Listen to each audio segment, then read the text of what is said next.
구티비 특별기획 다큐멘터리 요르단 기행 10부는 신앙의 현장을 비롯해 왕의 대로와 카락성, 우말지말 등 성경의 흔적이 남아있는 요르단의 역사와 믿음을 조명합니다. 학교 현장에 교회를 세우고자 하는 학생들과 학부모, 교사 천여 명이 한자리에 모였습니다. AI 시대를 마주한 한국교회와 크리스천 부모들을 위한 길라잡이가 되어줄 신간 2권을 소개합니다. 전북 지역 초기 선교의 귀중한 보루이자 120여 년 동안 믿음의 순수성을 지켜온 교회 3곳이 한국 기독교 역사 속 의미 있는 유산으로 공식 인정받았습니다. 전 세계 여성들이 교파를 넘어 한마음으로 평화를 위해 기도하는 제139주년 세계 기도일 예배가 전주 바울교회에서 열렸습니다.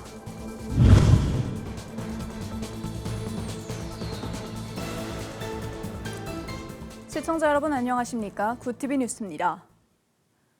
예수 그리스도의 세례지로 전해지는 요단강 건너편 베다니에서 주현절 예배가 열려 전 세계 순례자들이 세례의 의미와 그리스도의 사랑을 되새겼습니다. 구티비 특별기획 다큐멘터리 요르단 기행 10부는 이 같은 신앙의 현장을 비롯해 왕의 대로와 카락성, 우말지말 등 성경의 흔적이 남아있는 요르단의 역사와 믿음을 조명합니다. 김태용 기자가 보도합니다. 예수 그리스도의 세례지로 전해지는 요단강 건너편 베다니에는 주현절 예배가 열리며 세계 각국의 순례자들이 한자리에 모였습니다. 성도들은 예수께서 세례 요한에게 세례를 받으심을 기념하며 세례의 의미와 그리스도의 사랑을 되새기는 시간을 가졌습니다. 예수 그리스도 세례터에는 매년 주현절을 맞아 수많은 순례자들이 모여 신앙의 의미를 나누며 평화와 희망을 위해 기도하고 있습니다. ومقدسة بالنسبة لنا بكل العالم حتى مش بالأردن بس فإحنا يعني بنيجي بنحتفل عشان يعني نحس بالتبارك أيوة نحس نتبارك ونحس بالمعمودية كل سنة. 구티비 특별기획 다큐멘터리 요르단 기행 10부는 이 같은 주현절의 현장을 비롯해 성경의 발자취가 남아있는 요르단 곳곳의 역사와 신앙의 흔적을 조명합니다.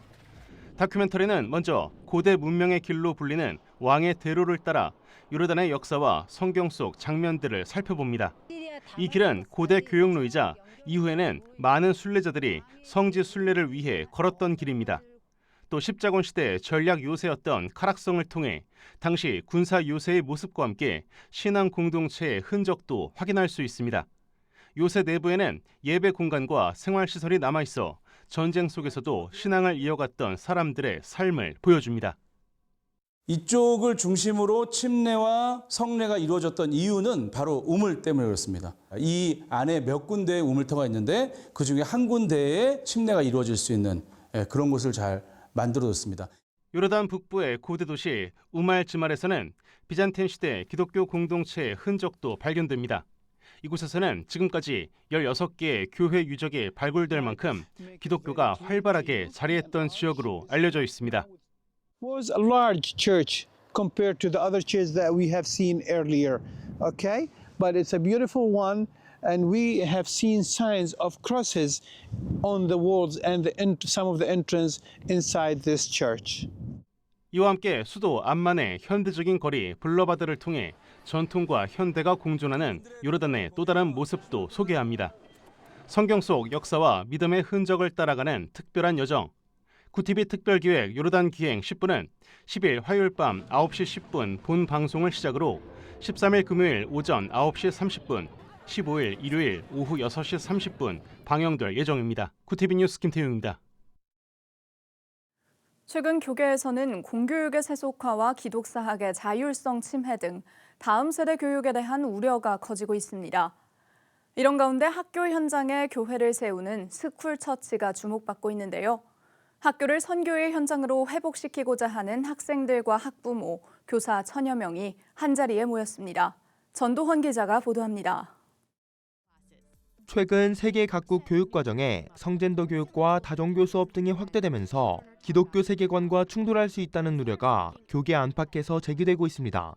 이 같은 흐름 속에 일부 학부모들은 기독교적 가치관을 바탕으로 교육하는 기독사학을 찾고 있지만 공공성 강화라는 명분 아래 대한교육기관에 대한 규제가 확대되며 기독사학의 자율성이 위축될 수 있다는 목소리도 나오고 있습니다.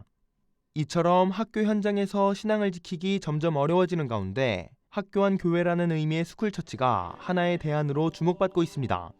스쿨처치는 청소년들이 중심이 돼 자신의 학교에 신앙 공동체를 세우는 학원 복음화 운동으로 교회 울타리를 넘어 학교를 선교의 현장으로 회복하자는 취지로 시작됐습니다. 이 같은 비전을 나누기 위해 학원 복음화를 꿈꾸는 학생과 교사, 학부모들이 한자리에 모였습니다. 이제 학교에서 크리스천으로 살아간다는 게 사실 쉬운 일은 아니잖아요. 그런 도움을 받을 수 있는 부분에 대한 건 도움을 받고 세상 사람들과 구별된 크리스천으로 학교에서 살아가는 게 목표입니다. 예배에 앞서 학생들은 교육기관 부스를 둘러보며 학원 복음화 사례와 방법을 접했고 공연과 찬양을 통해 믿음 안에서 동역자로서의 마음을 나눴습니다. 이어 다음 세대뿐 아니라 모든 세대를 위한 하나님의 도구로 쓰임받아야 한다는 메시지가 전해졌습니다. 하나님은 여러분을 다음 세대만을 위해서 부르지 않으셨어요. 여러분은 현 세대입니다. 지금 이 순간 모든 사람들이 있는 자리 가운데 하나님의 거룩한 도구로 쓰임받아야 되는 줄 믿습니다.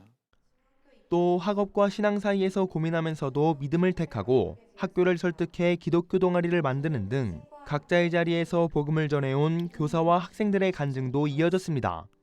하나님에 대해 전혀 몰랐던 친구였지만 모임에 참여하며 성경에 관한 질문도 하고 성경 필사까지 함께 했습니다. 학교에서 전도는 불가능하다고 생각했던 저의 고정관념이 깨졌고 복음을 전하는 기쁨을 느낀 순간이었습니다. 이번 컨퍼런스에는 스쿨처치를 꿈꾸는 학생과 교사, 학부모 등 1000여 명이 참석해 학교 현장을 복음의 자리로 세워가겠다는 다짐을 나눴습니다.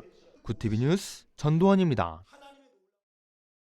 인공지능 AI 기술이 설교 준비부터 교회 행정까지 목회 현장 깊숙이 들어오고 있습니다. 급변하는 기술의 물결 속에서 한국교회와 크리스천 부모들은 어떤 준비를 해야 할까요? AI 시대를 마주한 이들을 위한 길라잡이가 되어줄 신간 2권을 소개합니다. 보도에 김혜인 기자입니다. 열띤 강의가 이어지는 세미나 현장. 노트북 화면 속 AI가 순식간에 목회 행정 서식을 만들고 설교 자료를 분류합니다. 5년 내 인간의 지능을 뛰어넘는 초지능 AI의 등장이 예고된 상황에서 미래학자 최윤식 소장과 마상욱 소장 등 전문가 5인이 한국교회의 미래 시나리오를 담은 신간을 펴냈습니다. 신간 AI 시대 한국교회에 던지는 11가지 질문. 단순한 사용법을 넘어 AI가 완벽한 설교를 쓰는 시대의 설교자의 역할은 무엇인지, 또 기계의 마음을 여는 시대의 영성은 무엇인지 등 11가지 핵심 쟁점을 정면으로 다룹니다. 희망을 갖는 목회 현장이 되었으면 좋겠다라고 생각을 합니다. 새로운 문이 열렸다. 그리고 새로운 가능성이 생겼다. 그 가능성이 지금 우리가 말하는 AI와 함께 AI를 사용해서 우리의 목회에 좀 더 큰 날개를 다는 그리고 많은 사람들을 만날 수 있는 그런 기회가 되었으면 좋겠다. 기술의 발전은 부모들에게도 큰 숙제입니다. 신간 AI 시대 자녀 진로 어떻게 할까? 일자리가 사라질지도 모른다는 불안감에 여전히 성적과 스펙에 매달리지만 저자 조성철 목사는 역설적으로 사람됨에 주목하라고 조언합니다. 가정과 교육 현장 전문가인 저자는 신간을 통해 진로를 단순한 직업 선택이 아닌 존재의 방향으로 재정의합니다. 부모가 아이의 미래를 관리하는 감시자가 아니라 따뜻한 정서적 교감을 나누는 조율자가 되어야 한다는 겁니다. 막연한 두려움 대신 기술을 지혜롭게 다스리고 아이를 존귀한 인격체로 세우길 원하는 크리스천들에게 흔들리지 않는 이정표가 될 것으로 기대됩니다. 굿TV 뉴스 김혜인입니다. 굿TV 호남 전북본부에서 보내온 소식입니다. 전북 지역 초기 선교의 귀중한 보루이자 120여 년 동안 믿음의 순수성을 지켜온 교회 3곳이 한국 기독교 역사 속 의미 있는 유산으로 공식 인정받았습니다. 대한예수교장로회 합동총회 역사위원회는 최근 전주 중인교회 예배당에서 한국 기독교 역사사적지 제48호 중인교회, 제49호 구이중앙교회, 제50호 유상교회 지정 감사 예배를 드렸습니다. 생명을 걸고 복음을 사수했던 이런 분들의 신앙 정신을 우리 후손들이 또 길이 기념하고 또 그것이 어떤 박물관적인 박제로 끝나는 것이 아니라 살아있는 기념비로 또 이 시대 현대의 사명을 감당하는 데에 귀한 취지, 목적이 있다고 생각합니다. 이날 사적지 지정식과 제막식에 참석한 이들은 찬송과 기도로 전북 지역에 뿌리내린 초기 선교의 열정을 되새기며 믿음의 유산을 지키고 신앙의 전통을 이어가겠다고 다짐했습니다. 글로벌 선교방송단 전철수 선교기자의 보도입니다. 전 세계 여성들이 교파를 넘어 평화를 위해 기도하는 제139주년 세계 기도일 예배가 전주 바울교회에서 열렸습니다. 내게로 오라 내가 너희를 쉬게 하리라란 성경 말씀을 주제로 열린 예배에는 전북 지역 초교파 여신도 회원 300여 명이 참석해 세계 기도일 운동의 의미를 되새겼습니다. 참석자들은 올해 기도 대상 국가인 나이지리아의 현실을 담은 영상을 시청하며 고통받는 이웃을 위해 함께 기도하고 연대하는 마음을 모았습니다. 글로벌 선교방송단 오동남 선교기자의 보도입니다. 경기도 부천에서 민족복음화를 위한 사역에 새로운 출발을 알리는 발대식이 열렸습니다. 사단법인 민족복음화 운동본부는 지난 5일 부천 송내 어울마당 소란아트홀에서 2027 8천만 민족복음화 대성회를 준비하는 부천본부 발대식을 갖고 지역 복음화의 비전을 나눴습니다. 참석자들은 한국교회의 회복과 민족 복음화를 위해 기도하며 복음의 사명을 함께 감당할 것을 다짐했습니다.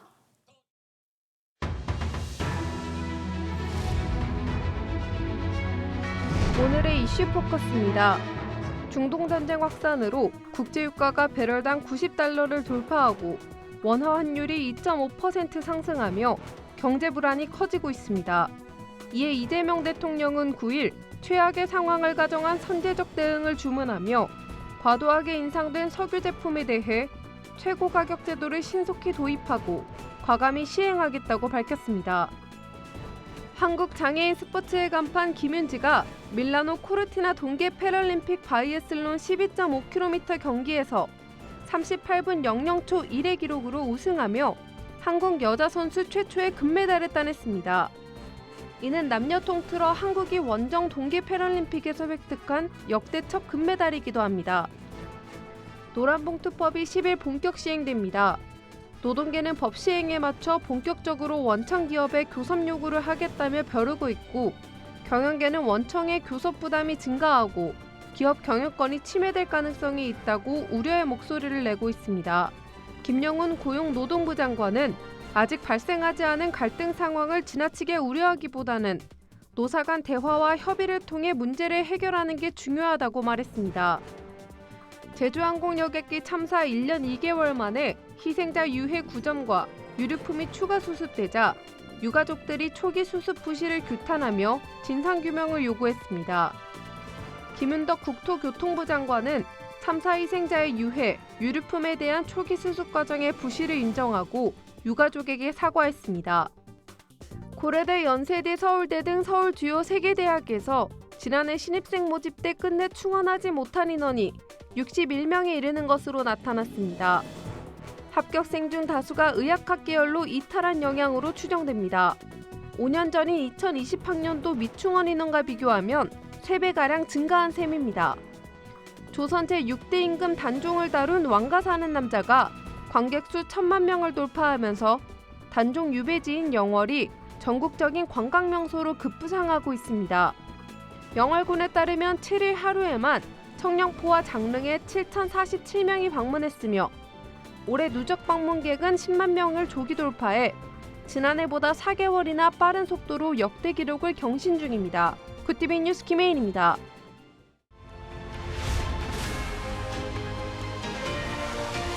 굿TV 월드와이드입니다. 이란 전문가 회의가 알리 하메네이의 차남 모즈타바 하메네이를 이란 최고 지도자로 선출했습니다. AP통신 등에 따르면 전문가 회의는 현지 시간 8일 열린 임시회의 투표에서 모즈타바가 압도적 찬성표를 얻으며 최고 지도자로 선출됐다고 밝혔습니다. 이란 혁명수비대는 새 지도자의 충성을 바치겠다며 완전한 복종을 선언했습니다. 도널드 트럼프 미국 대통령은 미국의 승인을 받지 않은 이란의 최고 지도자는 오래 버티지 못할 거라고 경고했습니다. 현지 시간 7일 밤 미국과 이스라엘의 폭격으로 이란 수도 테헤란 주변의 주요 석유 저장 시설이 폭발했습니다. 테헤란시 당국은 이 공격으로 유독한 가스가 대규모로 퍼지고 기름비가 내렸다고 밝혔습니다. 이란 외무부는 석유 저장고에 대한 공격은 이란 민간인에 대해 고의적으로 화학전을 벌인 것이나 다름없다고 비판했습니다. 이란 전쟁 확전으로 걸프 지역의 생명줄로 불리는 담수화 시설도 공격을 받은 것으로 전해졌습니다. 현지 시간 8일 아바스 아라그치 이란 외무장관은 전날 미국이 이란 키슘 섬의 담수 시설을 공격해 30개 마을에 식수 공급에 차질이 생겼다고 밝혔습니다. 다음 날 바레인 정부 역시 이란의 드론 공격으로 담수 시설에 피해가 발생했다며 이란이 민간 시설을 무차별적으로 공격하고 있다고 비난했습니다. 미국은 현지 시간 8일 이라크 내 친이란 민병대를 상대로 본격적인 공격 작전을 수행 중이라고 밝혔습니다. 2011년 이후 이라크 내에서 미군이 공격을 벌이는 건 드문 일이었지만 최근 미군 시설을 겨냥한 민병대의 도발이 잇따르자 강경 대응에 나선 겁니다. 특히 이번 작전은 이란을 향한 제2의 전선을 여는 의미가 있어 이라크 전역의 긴장이 높아지고 있습니다. 국제 유가가 배럴당 $100 선을 넘어섰습니다. 9일 뉴욕 시장에서 거래된 서부 텍사스산 원유는 배럴당 107.54달러를 기록하며 지난 2022년 7월 이후 가장 높은 수준으로 치솟았습니다. 미국 골드만삭스는 원유 수송로인 호르무즈 해협의 긴장이 계속될 경우 이달 말엔 국제 유가가 배럴당 150달러까지 이를 수 있다고 경고했습니다. 중국이 10,000톤급 대형 구축함 2척을 대만 해협에 실전 배치하며 해군력을 과시했습니다. 중국 CCTV는 시진핑 주석의 양회 군측 대표단 회의 참석 소식과 함께 둥관함과 안칭함의 훈련 모습을 처음으로 공개했습니다. 중국 당국은 관영 매체들을 통해 신형 구축함의 등장을 대대적으로 알리며 대만을 향한 군사적 압박 수위를 높이고 있습니다. 구티비 뉴스 권현석입니다.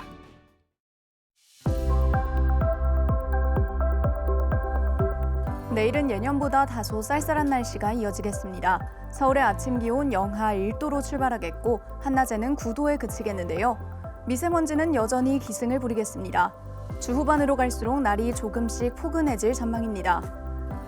이어서 전국 날씨입니다. 내일 한낮 최고 기온은 서울 9도, 대전 11도가 예상됩니다. 남부지방의 경우 광주 11도, 대구와 부산은 12도를 보이겠습니다. 날씨였습니다. 세속적 가치와 왜곡된 교육 흐름 속에서 기독교적 세계관이 흔들리는 오늘.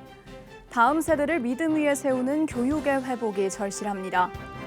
지식 전달에 더해 말씀과 신앙으로 삶의 기준을 세울 때 학교는 하나님 나라의 일꾼을 길러내는 거룩한 훈련의 장이 되는데요. 기독교 학교의 부흥은 곧 다음 세대를 통한 복음의 계승이자 교회와 사회를 새롭게 하는 믿음의 시작입니다.